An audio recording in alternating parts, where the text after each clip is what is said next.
Hello students, we are going to learn about estimation of protein by Folin-Lowry's method. There are so many different methods by which we can estimate protein content in the unknown sample. These methods have influence of some salts or buffers or some solvents also. Each and every method of protein estimation is unique and it has its certain limitations also.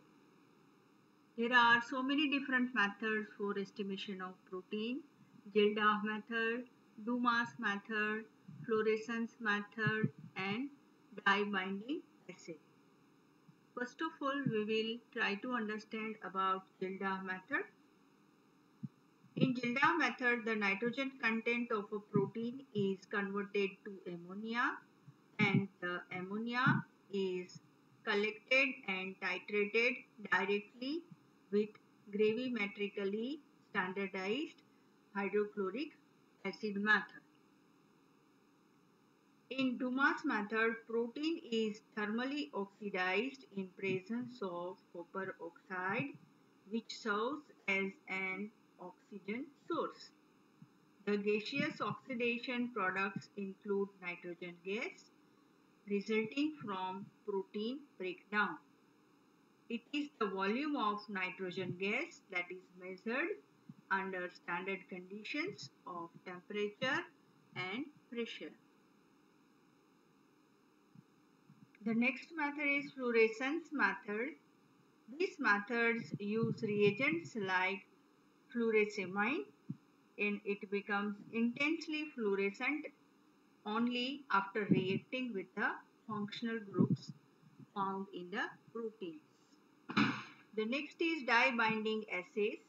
Many dyes are non-covalently bound to proteins like methyl orange, phenolphthalein, and Comasi blue. Bradford method is also based on dye binding reaction. Now let us see about Folin-Lowry's method, which is highly sensitive and most commonly used. The principle of Folin-Lowry's method based on two different color forming reactions.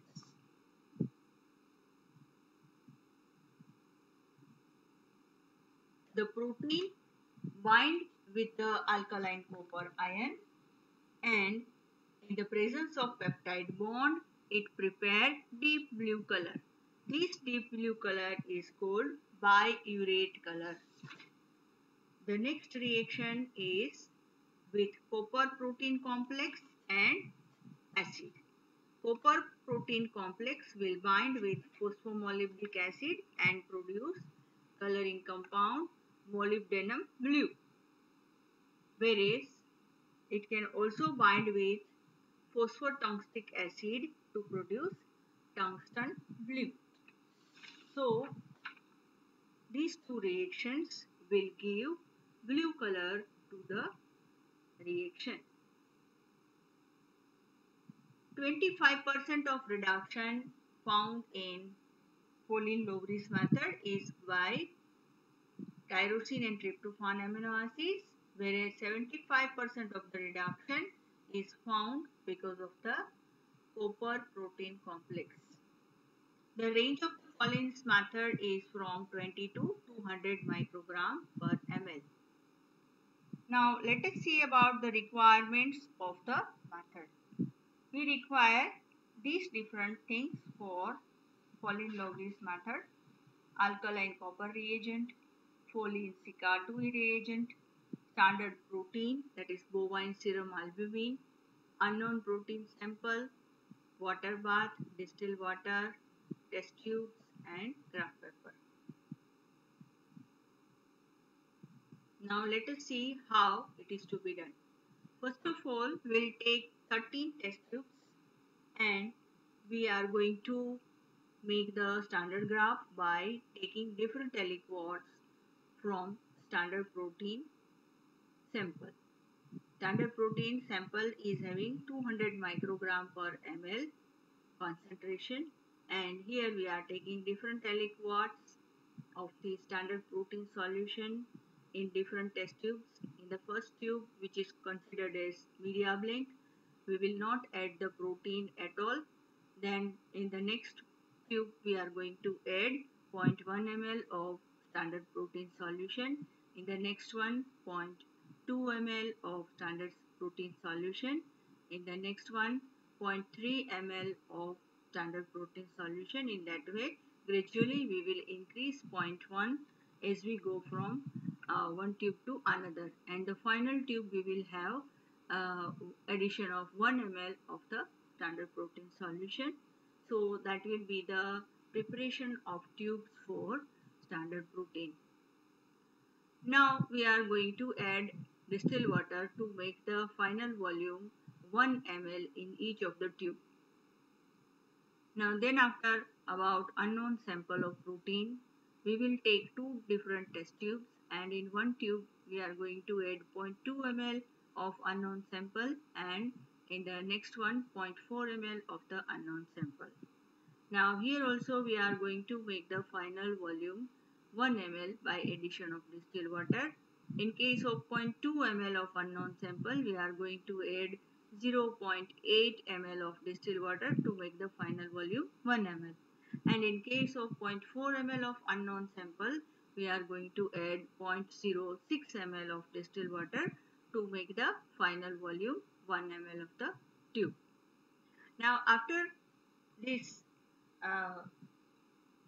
finalizing 1 ml of in each tube with the distilled water, we are going to add the first reagent, that is alkaline copper reagent. In all the tubes we are adding the same amount of alkaline copper reagent, that is 5 ml. After addition of 5 ml of alkaline copper reagent, all the tubes are rotated to mix the content properly, and then after it will be incubated at room temperature for 15 minutes. After the completion of incubation, we are going to add 0.5 ml of Folin Sika 2 reagent, which is already diluted as 1:3, 1:2. And then after it will be mixed thoroughly and incubated for 30 minutes at room temperature. This is the observation table which you can see for all the different aliquots of standard protein and also for unknown. Then after completion of second incubation, we are going to go for colorimetry. Colorimetry for all the tubes will be done at 650 nanometer wavelength or using green filter in the colorimeter, and OD values will be taken, and then after it will be noted down in the record book. Then from all these values we are going to prepare the standard graph of protein,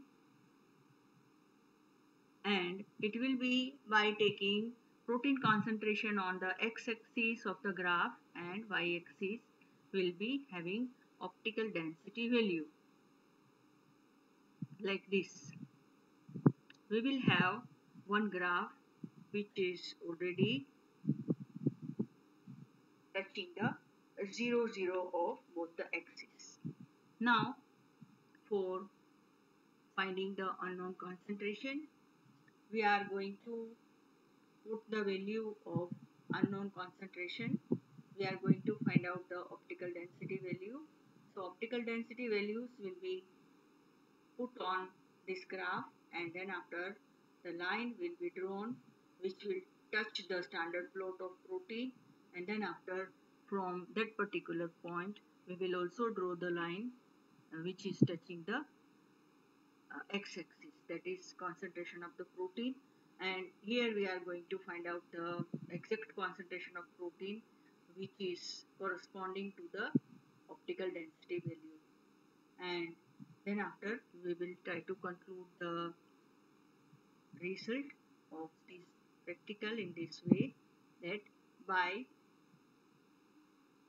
performing Pollin-Logris method, the unknown sample contains dash microgram of protein, and that is found out from the standard graph of protein. Thank you very much.